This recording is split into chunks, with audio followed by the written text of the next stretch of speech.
Hello, everyone. I pray you all are having a wonderful day so far.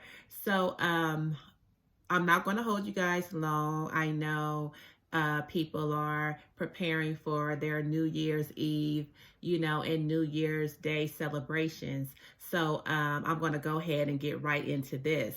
So, on the last video I discussed domestic violence relationship blueprints. And so that's pretty much the vein I'm going to continue to move in today. So during that video, I spoke about a person who has only been exposed to unhealthy, toxic relationships and have never been exposed to healthy relationships. I said if they never been exposed to healthy relationships, how will they know what a healthy relationship or what a healthy, relationship looks like? So you would think that what I just said is just plain old common sense, right? But truthfully, some people have never thought about what I said, and I was one of those people, uh, for a while.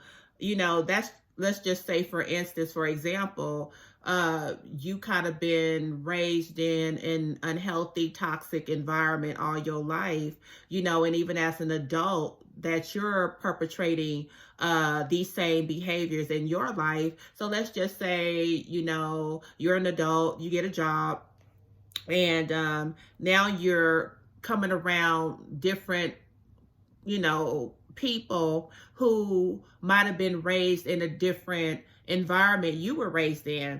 And so let's just say you become friends with one of your coworkers, and then you begin to spend time with this coworker, and then you start going over to this person's house. She's married, she has a good marriage,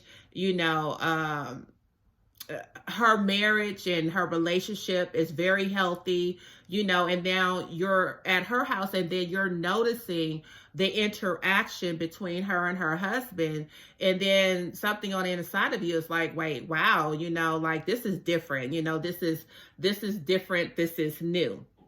Okay, so then because you were exposed to something different, then you can kind of like compare that person's situation with your situation, and then you'll have something, a different outlook or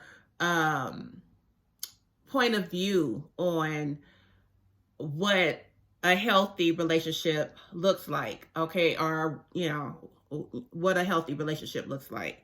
Okay, so but many times when we are in an unhealthy environment, that is all we know, and that is all we see. So I'm assuming rarely do some living in this type of environment think about things outside of the environment they're in unless they're exposed to something different. Okay. So with that said, today I want to discuss how having a domestic violence relationship blueprint or any unhealthy relationship blueprint can cause the same type of men to show up in our lives. Many times we get in and out of relationships thinking that with someone else things are going to be different. Well, I'm here to tell you, more than likely they will not.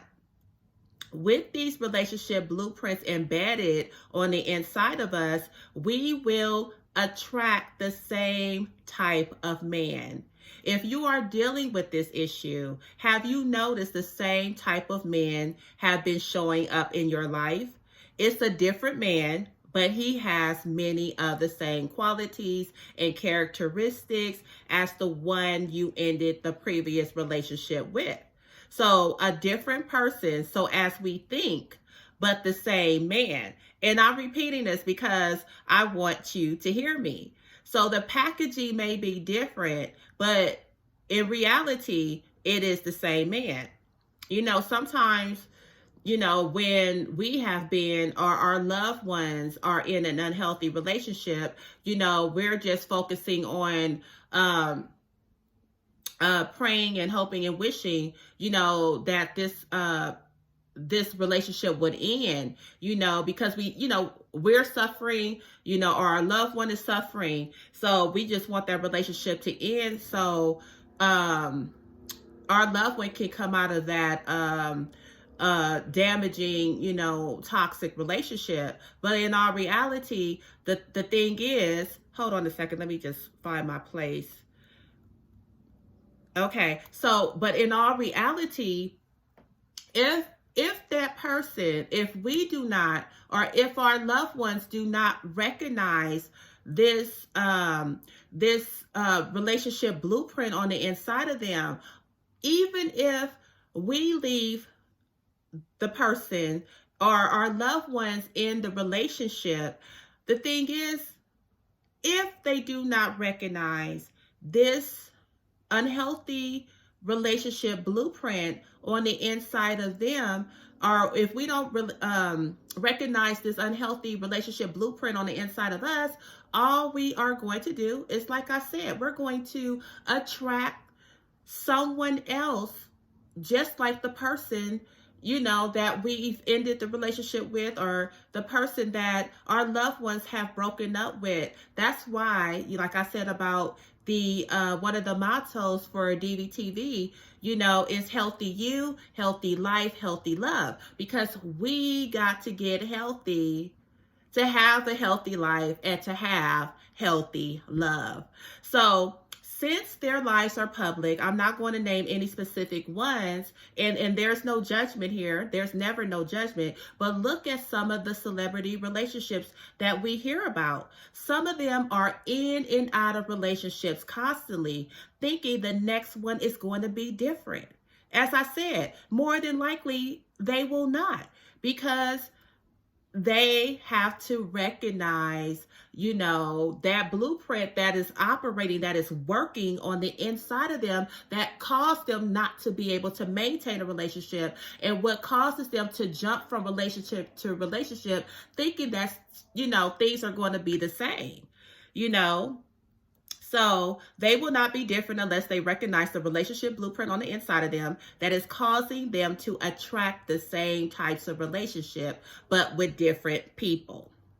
So let's take a look at the woman at the well story in the Bible. We can see an unhealthy relationship blueprint at work in her life.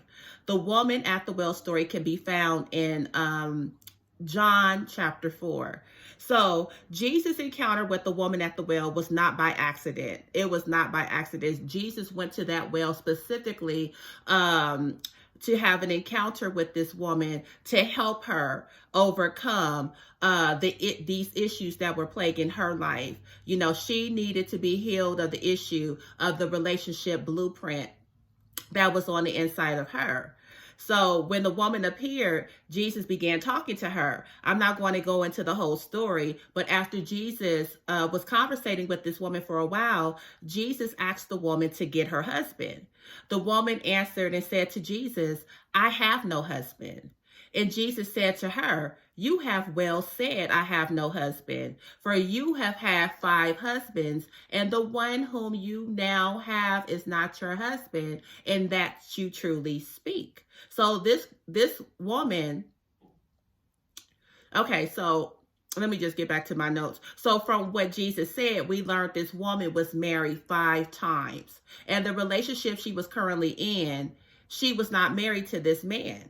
This tells me this woman went from relationship to relationship for a reason. This also tells me the packaging of these men were different, but really they were the same man. This also tells me instead of her addressing why her relationships were not working out, she thought by not getting married this last time, things would be different. She probably thought, which, many of us do,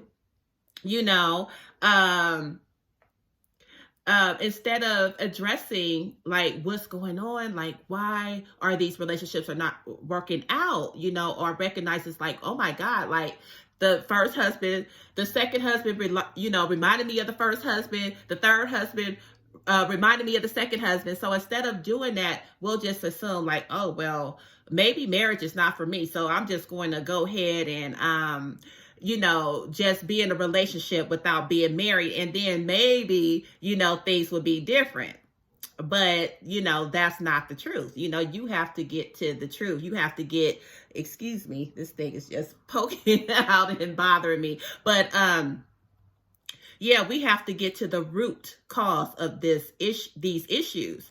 So, marriage was for her. She deserved a healthy, good marriage. But the real truth was, no matter how many times she married, no matter how many relationships she entered into, nothing would change for her unless she recognized and changed the relationship blueprint on the inside of her. This woman could have a good marriage once this blueprint was recognized and changed. And so either,